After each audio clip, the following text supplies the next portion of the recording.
In a week-long series we're calling Where Are They Now? It's a look back at stories that captivated the nation through the eyes of the people who lived through them. And first up, the victim of a hostage crisis who convinced the killer to let her go. We're going to talk with Ashley Smith in just a moment. But first, the events that would change her life forever.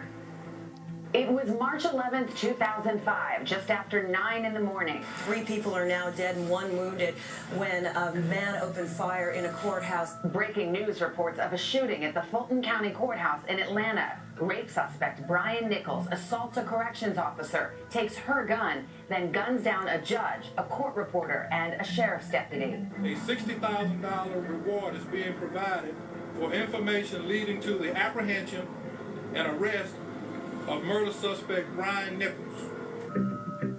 During the manhunt that follows, Nichols kills a customs agent.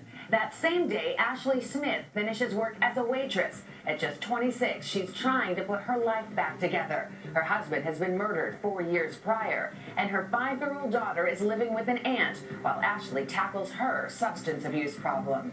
More trouble came to her doorstep that night when Nichols forced her to let him into her apartment in Duluth, Georgia. Alone with a killer, Ashley appeals to his humanity. She talks about her daughter and reads to Nichols from a self-help book. She gives him some drugs she had to calm him. She cooks him pancakes. And after 7 hours, Nichols lets her go. She calls the police.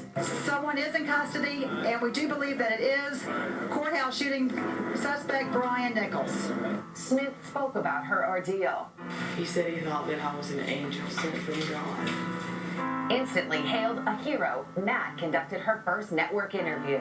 At some point, you began to talk to Brian Nichols about your family and about God, and in particular about your little girl. Tell me a little about that.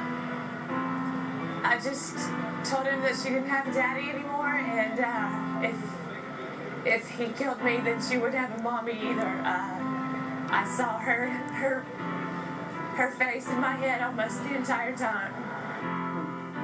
Ashley testified at Nichols' trial. He is now serving life in prison. Ashley, good morning. It is good to see you. Thank you.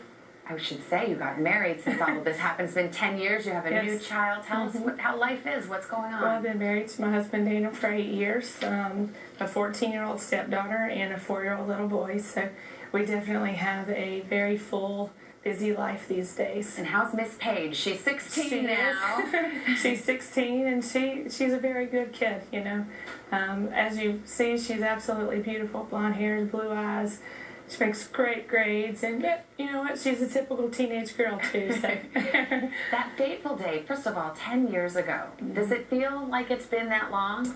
Sometimes it seems like it, so long ago. Other times, when I think about it, it seems like it was just yesterday. But I would say the majority of the time, just because I'm a different person today, and the life I lead and the decisions I make are so much different today. So it seems like I never really even was that person. When you think back about this story and about those moments, I mean, you somehow were able to summon up this bravery and compassion and courage to talk him into letting you go. Over that 7-hour ordeal, is there any one moment or any key point that really still sticks with you to this day? Well, I think there was definitely a defining moment in that night, and actually in my life. I was forced with the decision of whether or not I was going to use drugs with Brian Nichols that night, and drugs had been a way of life that I had let consume me for many years before that.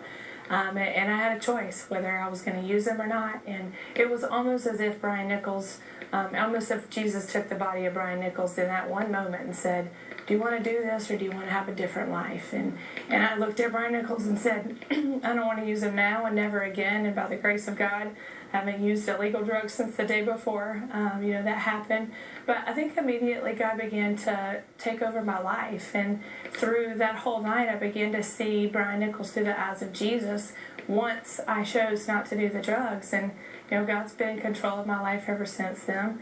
I'm still a sinner saved by God's grace today, but, I'm glad that He carries me through today also. It's truly miraculous. And now, 10 years later, of all things, there is a movie about this story. Yeah. And you have 2 Hollywood actors, one playing you. Mm-hmm. What has that been like? I mean, it's called Captive. Yeah. Is it kind of surreal? Yeah, it's definitely been very surreal. Kate does a fantastic job playing me. She really, her and Elle, the little girl that plays Paige, that bond is captured almost perfectly through screen. And you know, David Oyelowo did a phenomenal job capturing Brian Nichols. He didn't get to speak with him. He had to kind of go off of my memories and speak a little bit to Brian's mother. But you know, for the most part, it's done very well. I don't think I would have changed anything about it. Wow, it's so good to have you here, to see you doing so well. Thank you. Give our best to your family. Thank you very much. We should mention Captive, the movie, opens this Friday. Tomorrow on Where Are They Now, we've got a heartbreaking case of